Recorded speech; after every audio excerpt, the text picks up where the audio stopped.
Edie, this is an effort that was first introduced by a Republican last year to crack down on the consumers of the child sex trafficking industry. Before last year, it was a misdemeanor in California to purchase a child for sex. With the passage of last year's law, it's now a felony to purchase anyone 15 years old and younger.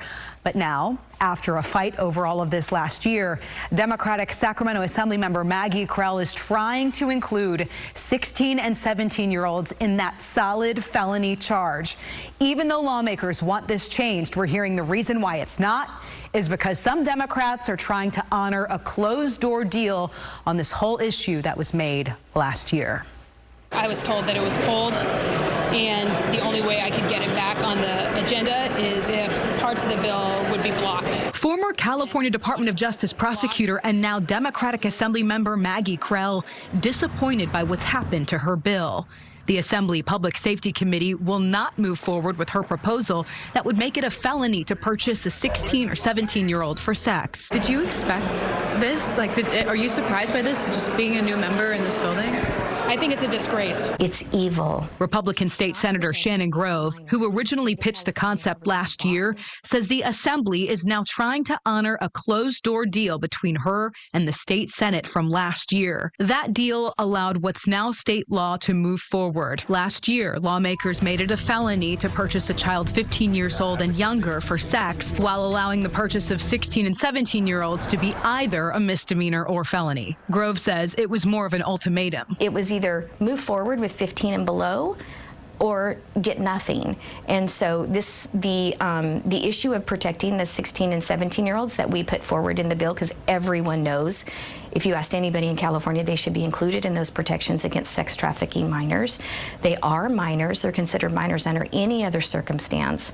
For it to come from the Senate just because they said so is completely evil. Just evil. My perspective as chair is that there was a carefully negotiated deal last year. New Assembly Public Safety Committee Chairman Nick Schultz is the one who ultimately made this latest decision. The negotiation or the deal that I guess was struck between senators and Senator Grove last year to move her bill with the 15 years old and under forward, I mean, do you think like the regular average California voter, taxpayer, or even victim of this crime, like that would mean anything to them?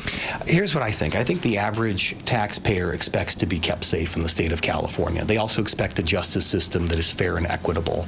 That's what we try to do at the Public Safety Committee.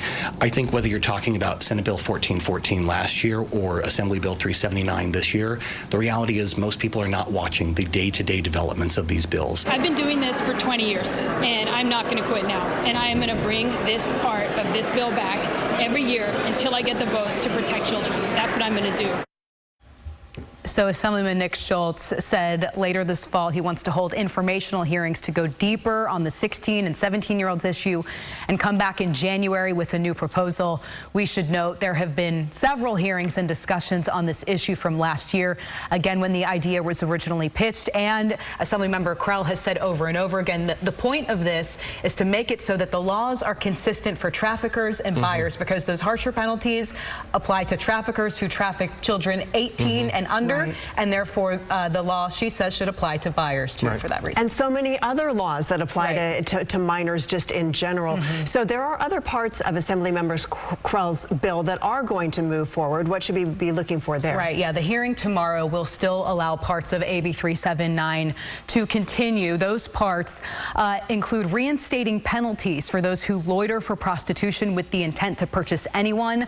Those convicted would have to pay up to a $1,000 fine, and that money would then go into a fund for survivors. But again, those hearings later this fall will dissect that other issue.